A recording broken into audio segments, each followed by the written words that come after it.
Back from a great backpacking trip with my friend Chris and Hobbit and Dave, better known as Blister Boy. And I thought I'd do another quick video here. Don't know if I'll post it today or not, but it's an update on some gear I got recently. My last hike that I did at the beginning of the year was with Dave. We went on the Little Run Trail, and I mentioned that I should have had a fishing kit of some sort with me, and I did up a fishing kit. And it's great, you know, for just simple stuff. Tied some string on the end of a stick, put some eye bolts in. It does what it's supposed to do, but I wanted something a little bit different.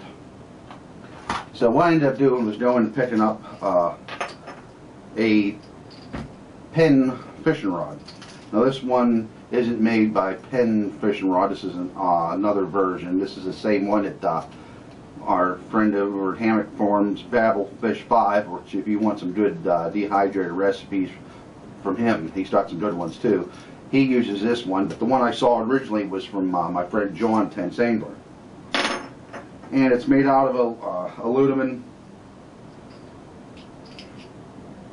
and it only goes out to about 36 inches. This is good for trout, small bass, bluegill, panfish, your little perch. This isn't something you're going to be using for fishing for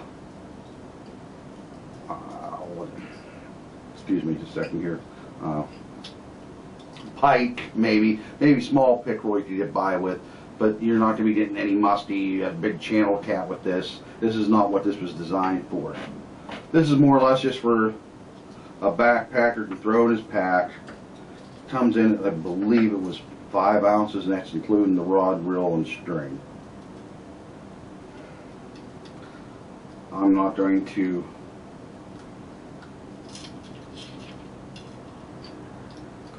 this thing can be a little bit of a pain in the butt to get together initially.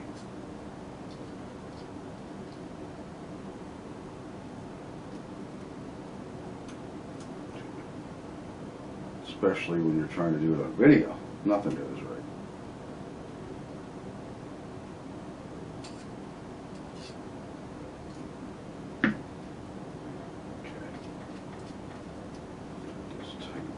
Here.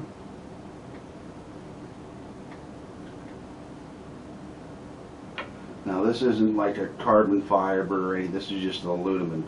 There is Penn rods that cost a little bit more than this one, but just for what I'm expecting to do with it, I felt this one was the best for my needs.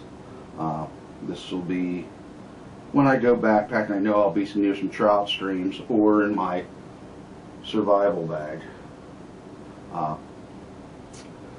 36-inch long pole, like I said. It's telescoping. Reel you can hold, I believe it's up to 4-pound test. Try to go with like a spider wire, which gives you a 4-pound test, but at a higher tensile strength. This is actually what I had laying around. I believe it's 10-pound, but it's very fine casting. I've casted this a few times out in the yard. Casting is perfect. This isn't a rod that, like an ugly ship, where you're meant to bend it and see what you can do and put it into it. It will break if you abuse it like that. If you do see you're onto a very large game fish and it looks like you're going to end up destroying your reel and rod, I would cut the line and let it go. But I managed to pick this up for $19.99, that including the reel. I'll make sure I'll find the link for the place I got this from. And maybe you can try one out. They come in red, blue, silver. I was looking for black, but I went with the red. So, but for what purposes I'm going to be using it for, it's going to work a lot nicer. It can be a pain sometimes, as you can see, getting the reel on, but not all the time. A little bit more when you're on camera. The eyes are real nice. They feed really well. I just don't feel like doing all that right now for this video. So, and someday down the road, next spring, you'll see me utilizing it, hopefully catching some fish.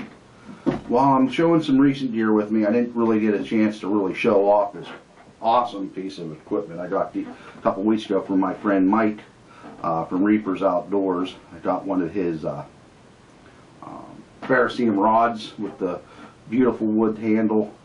I only got to use it once so far, but this thing is a piece of beauty. I made the Cobra thing to hold the striker that came with it. It just needs the blacking worked off, and it'll do a lot better than what's doing right there. But gotta get some use with it, so I'm going to try to use it a little bit more.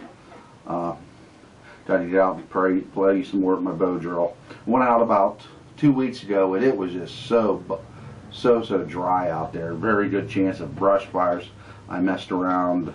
Took me a while. My bow ended up breaking. Then what was it? I was on a little bit of a lean. I just couldn't get the right thing, so I had to really level out of there. And finally got a coal and got it to blowing, but it went right out. So I ended up just using my fire steel and I used flint and steel practice. That got a nice thing. And I said, you know, I better put this fire out before I start a forest fire. So that video didn't get put up for that reason, because nothing was going right that day, and I just didn't want to waste your time. So, well, I don't want to waste any more time with this video. Just showing you some things you can get online at a reasonable price. It's going to benefit you. If you're a backpacker like myself, or bushcrafter, or wanting to get survivalist stuff, you have this ability to do so. Well, before I close, I want to give out my best to all my friends out there on the far east coast that are mostly going to be affected with this upcoming Hurricane Sandy. It's supposed to be a direct hit with Pennsylvania, but fortunately we're being told that the Appalachian Mountains, as well as the Allegheny and the Laurel Mountains, is going to help stop the storm before it gets to us, where it would cause any real significant damage. Now, that's not saying if it doesn't decide to turn left a little bit, west a little bit more, to give us some more, we don't know. The weathermen don't know. I'd love to have a job where I don't have to know, I don't have to be right all the time, you know, but I do. So, in closing, all you, please be safe, be careful, have a game plan made, and most of all, folks, God bless.